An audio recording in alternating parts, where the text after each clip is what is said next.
I'm not going to put myself on camera for this because I have a cold sore and I don't like looking at myself with a cold sore, and you probably don't want to look at me either.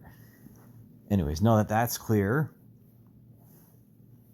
um, I've been noticing this for a very long time.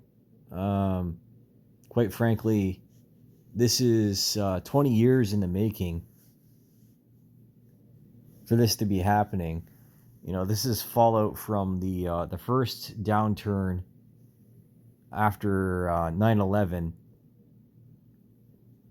and a similar scenario scenario to post COVID happened, in that you basically had global lockdown, no fly zones in the states for an extended period of time.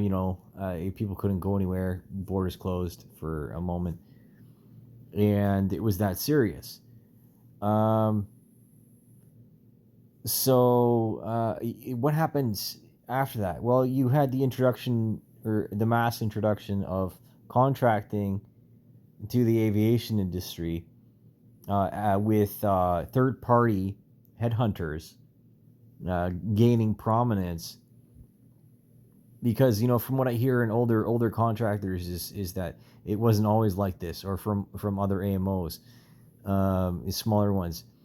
Because the goal of most aircraft mechanics is to have their own AMO. That's their retirement plan, is to have their own small AMO and work on light aircraft until they pass, or whatever happens. They can't work anymore.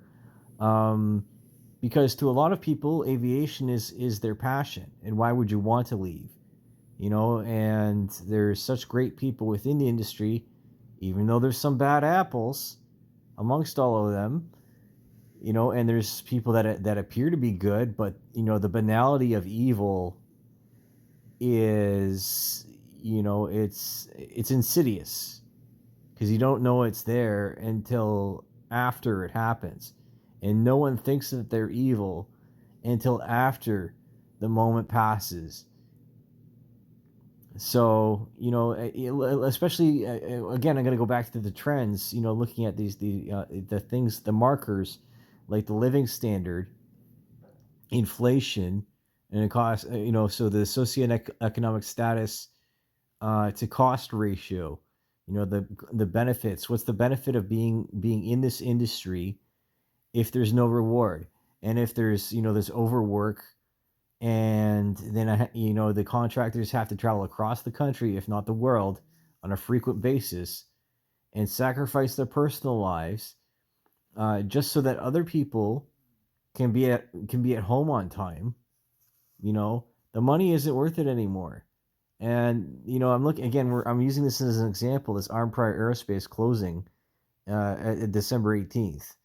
There's and then there's the recent buyout of Flying Colors by a larger corporation, and then also the AAR buyout of Premier Aviation, and then also the failure of Discovery Air before that. And then also I'm looking at KF as an example, and even Springer Aerospace as another example within Canada, and because these are the ones that I have personal experience with. That again, when things are failing within um, a company, they usually call in the consultants first, and then the contractors, right? And in order to support the commitments and the liabilities that they have, in order to service their own debt loads and keep the company afloat, et cetera, et cetera, et cetera, right? Because everybody has a contract, everybody has purchase agreements, or whatever else, fulfillments. That's the whole point of commerce, right? But when you have too hegemony of larger companies, right? That's collusion, and that's you're getting into racketeering, because then again, because everybody has to have a set wage, and have planning, and so on and so forth. Yeah, the inherent process by which all of this corruption happens, and that people fall through the cracks. Because the profiteers who want their money back really don't give a shit as to whether or not, the aircraft is worked on by such and such. Is just the fact that the aircraft is in service by a certain date, and that's it. That's it. The corporation, by definition, those of you out there who remember this quote, is psychotic. It's a psychopath. The corporation does not care. The people within it might care, or they used to care, but they're too burnt out because of the requirements of the job and the pressures that are put upon the company, external pressures, and facing closure, if not outright being eaten by larger conglomerates. Because that's what's happening, is that they're becoming megacorps in the same vein as Lockheed Martin, Boeing, Raytheon, et cetera, et cetera, et cetera. All these large companies, even GE, or Rolls Royce. These are extremely large companies, or Fuji Heavy Industries, even Mitsubishi Heavy Industries. These companies have their fingers in lots of different pies. But the thing is that they're smarter than the rest of us in aviation because of that. They're diversified.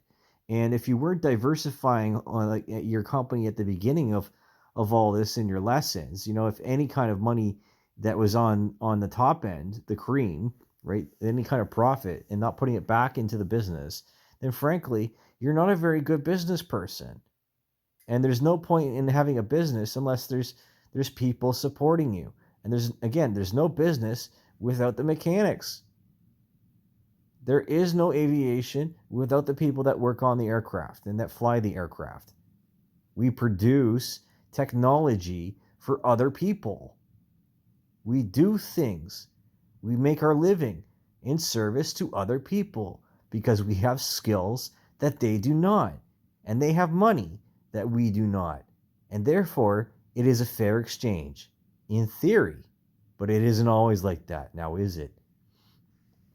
Again, inflation is a hidden tax upon the poor, if not us all, because it robs the purchasing power of each individual in a ratio of leverage to something that doesn't have any value anymore as it is. So this downward spiral, this race to the bottom, is killing off the industry itself. And most of you out there